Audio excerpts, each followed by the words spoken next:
بسم اللہ الرحمن الرحیم. چاہیں تو آج پڑھوں نہیں تو چھوڑ دوں. بسم اللہ بسم اللہ سید بسم اللہ. ہے ٹائم تھوڑا پڑھ دوں آج یا کل مکمل کروں؟ عبد الرحمن ابن ملجم ملعون کا سن لیجیے پھر. آج مولا کا گورنر تھا یمن کا. مولا کو بہت پسند تھا, اسے معزول نہیں کیا. بہت سے لوگوں کو بس سب کو معزول کر دیا اور اسے کہا کہ بھی تم اپنے جیسے 10 افراد کو بھیجو جن کی میں تربیت کروں, جو پھر یمن کو چلائیں نظام. سنیں گے نا؟ بسم اللہ سید. اس نے 10 افراد بھیج دیے. اس نے 100 افراد کا انتخاب کیا. 100 افراد میں سے پھر 40 کو چنا. ان میں سے جو سب سے اچھے 10 افراد تھے انہیں کوفے بھیجا.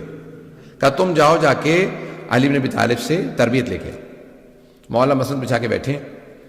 10 افراد آئے. مولا نے پہلے کا پوچھا نام بتاؤ, بلدیت. سب کا تعارف ہو رہا ہے, سب کو بتا رہے ہیں کون کون ہیں یہ لوگ. دوسرا, تیسرا, چوتھا. چھٹے آدمی سے پوچھا بھائی تمہارا نام کیا؟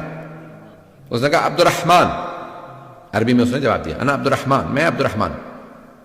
مولانا نے اس کو دیکھا اور کہا انا للہ و انا الیہ راجعون. اس نے فوراً پلٹ کے پوچھا آپ نے کلمہ استرجاع کیوں پڑھا؟ مولانا نے کہا تیرے باپ کا نام کیا؟ اس نے کہا انا ابن ملجم, میں ملجم کا بیٹا. تو مولانا نے کہا انا للہ و انا الیہ راجعون.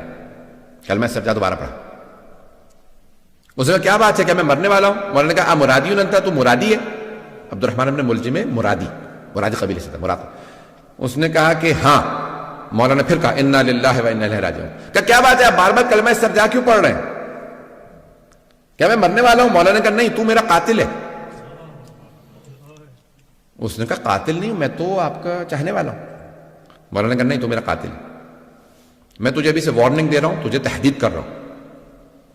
تو جہنم میں جائے گا اپنے اس گناہ کی وجہ سے, اور وہ لعنت ہوگی, تو جہنم کے اس گڑھے کے اندر جائے گا کہ جہاں کوئی نہیں ہوگا. اس نے کہا نہیں, کیسے ہو سکتا ہے میں آپ کو مار دوں؟ مولانا نے کہا میں تجھے بتا رہا ہوں ابھی, تو قاتل ہے میرا. ایک مرتبہ اس نے کہا کہ بھئی کیسے ہو سکتا ہے, آپ مجھے مار دیں ابھی مار لیجئے. مولانا نے کس جرم میں, جو تو نے بھی کیا نہیں. اسلام میں جرم سے پہلے سزا نہیں ہے, جرم کے بعد سزا ملتی ہے. تو نے بھی جرم نہیں کیا, لیکن میں تجھے ابھی سے وارننگ دے رہا ہوں. اب اسے اندازہ نہیں, آہستہ آہستہ وہ ایک فاحشہ کا جو ہے وہ عاشق ہو گیا.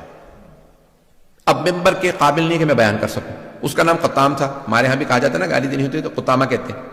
یہ اس کا نام تھا. اس نے بھی شرط رکھی, اور وہ بھی مولا کی دشمنوں میں سے تھی اور ملعونہ تھی.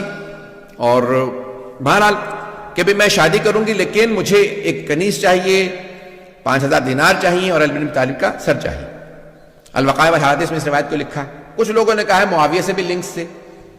اور بہرحال اہل بیت کے قتل کے اندر آپ کو پتہ بنو امیہ کا ہمیشہ کردار رہا ہے. بنو امیہ نے بڑا منفی کردار ادا کیا. اہل بیت کے خلاف جو سب سے بدترین جو دشمن اہل بیت کے گزرے ہیں اور اب تک ہیں وہ بنو امیہ. اب وقت تمام ہو گیا, میں تفصیل میں نہیں جا سکتا. اور پھر اس نے کہا کہ نہیں میں ایسا نہیں کر سکتا, اور پھر آہستہ آہستہ کہا کہ ٹھیک ہے میں ایسا کروں گا. اور کیا کیا اس نے, یہ گیا خانہ کعبہ میں, غلاف خانہ کعبہ پکڑ کے اس نے قسم کھائی کہ میں علی کا قتل کروں گا. آج آپ دیکھتے ہیں بہت سے کہ یہ اپنے آپ کو کہتے ہیں خادم الحرمین شریفین. پتہ نہیں لوگ ہیں یا نہیں. بہت سے لوگ دھوکہ کھا جاتے ہیں, وہ حرم کے خادم ہیں اور آپ ان کو برا کہہ رہے ہیں. بھئی ہم آپ کو تاریخ میں ایسے بہت سے کردار پیش کر سکتے ہیں جو خانہ کعبہ کا غلاف پکڑ کے قسم کھاتے ہیں کہ میں رسول خدا کے بھائی علی بن ابی طالب کا قتل کروں گا. یہ میں کیوں پیش کر رہا ہوں؟ یہ قابل توجہ باتیں, آج یہ قابل غور ہیں. یہ آج دھوکہ نہ کھائیں لوگوں کے بڑے بڑے ٹائٹلوں سے.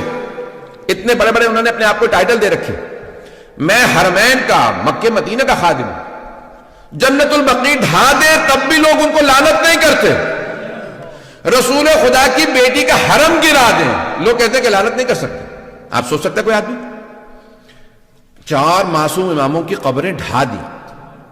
ازواج رسول کے ماننے والے کہاں ہیں آج, جو کہتے ہیں امہات المومنین کو مانتے ہیں؟ 9 امہات المومنین کی قبریں ڈھا دی. کوئی بولنے کے لیے تیار نہیں, کہتے نہیں لعنت نہیں کریں. حرمین کے خادم ہیں, مکہ مدینہ کے خادم ہیں. یہ آل سعود کا کردار ہے آپ کے سامنے. میں بہت معذرت, بہت تلخ میں نے پیش کیا, مکمل کر رہا, ختم تمام. عزیزان گرامی, اس نے کیا کہا؟ اس نے کہا میں کیا کروں گا, حرم میں خانہ کعبہ کا پردہ غلاف پکڑ کے قسم کھائی میں علی کا قتل کروں. کب؟ شب قدر میں. کہاں پہ؟ مسجد کے اندر، مقدس جگہ پہ، مقدس رات میں مقدس ترین ہستی کا قتل کرنے آ رہا ہے. کیا سمجھ کے؟ عبادت سمجھ کے.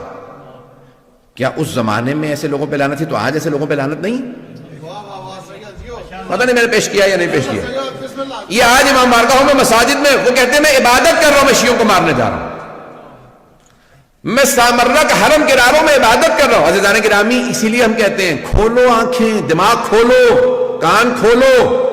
ایسے اگر لوگوں کو تم تاریخ میں آج ایسے لوگ ہیں، اور پاکستان میں کب کہا؟ جب خود کے حملے شروع ہوئے پاکستان میں، کہا نہیں یہ ملعون ہے.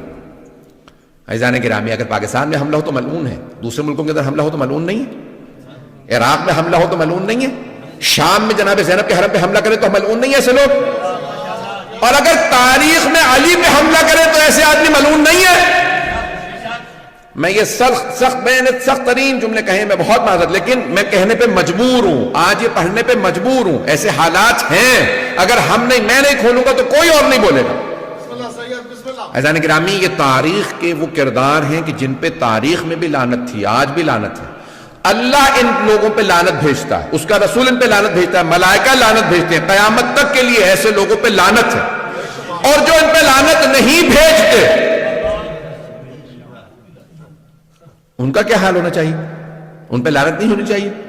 اگر تو وہ نہیں سمجھتے تو معاف ہے، اور اگر سمجھتے ہیں اور لعنت نہیں بھیجتے تو ان پہ بھی لعنت ہے.